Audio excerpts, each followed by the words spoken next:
Asalaamu calaykum waraxmatullaahi wabarakaatu. Kusoo dhawaada barnaamijkeenii dhiirigelitaanka qaybtiisii toddobaad. Maanta waxaan kaga hadlayaa saddex qaybood oo aad iyo aad oo ka mid a sirta guusha qofku ku guuleysan karayo. Kow waxaa weeyi inuu qofku la yimaado dadaal badan amba juhdi badan amba effort badan soo qof kasta u fahmayo. Qof kastoo adduunyada ku guuleysta aakhiradana ku guuleysta waxa uu sameeyaa amba uu ku dhaqaaqaa dadaal badan.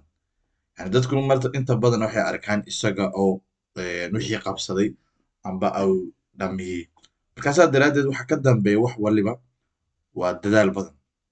Dadaalkaas Soomaalidu waxay ku maamahdaa dadaala xaaji cabaas wa gaadhaa wa dhaafa. Waxay ka dhigan tahay amba xagga inooga cadaynayaan qof waliba guul gaaray ama meel istaagay inuu dadaal adag waqti adag la soo maray.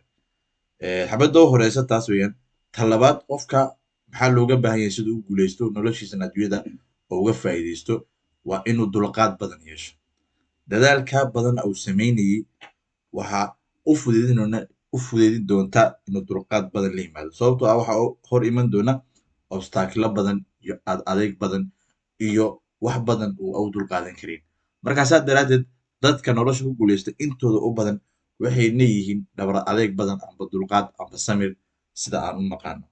Saddexaad anagu haddaan gaar ahaan muslim islaam oo ilaahay rumaysan aan nahay waxaan noogala baahan yahay in aan markaan dadaalno aan u sabirno aan dulqaadka badino inaan la imano duca badan oon ilaahay barino. Sababtoo ah camal kastoon qabanayno anagu haddii dhiirigelitaan noqoto hadday shaqo noqoto haddii dadaal noqoto waxa aan rabnaa inaan camalkan ilaahay noogu dhoweeyo.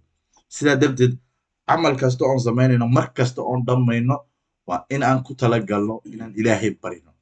Sababtoo ah adduunkan waxa ka taliya oo amarkiisa haya waa ilaahay subxaana wa tacaala.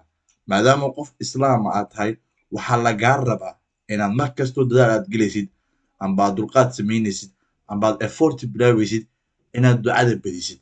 Laanno ducadu wax badan ayay kaa qabanaysaa oo xadiis uu rasuulka calayhi salaatu wasalaam noogu macneeyey ducada islaamka amba qofka muslimku ma khasaarto ilaa waxay u kala baxdaa buuri saddex. Mid imikadan wixii aad ku ducaysanaysay aad rabtay aad ilaahay weydiisanaysa aad heshid amba mid lagaaga qabto dhibaato kugu dhici lahayd adiga naftaada ahaan amba gaari ku jiri lahaa amba imtixaan aa waayi lahayd oo ilaahay kugu siiyo amba maalinta aakhirada inaad laguu dhigo. Markaa ducaduna saddexdaas ayay u kala baxdaa. Marka qofku wax ku dhaqaaqayo oo rabo waxaa looga baahan yahay dadaal adag inuu u sameeyo. Ta labaadna oo dulqaad badan la yimaado. Ta saddexaad oo ugu muhiimsan oo labada kabaysa ay noqoto duca badan oo ilaahay weydiisto. Maadaama aan nahay dad muslima oo ilaahay ku xidhan waxaa noogala baahan yahay camal kastoo la imanayno inaan ducadiisa badino.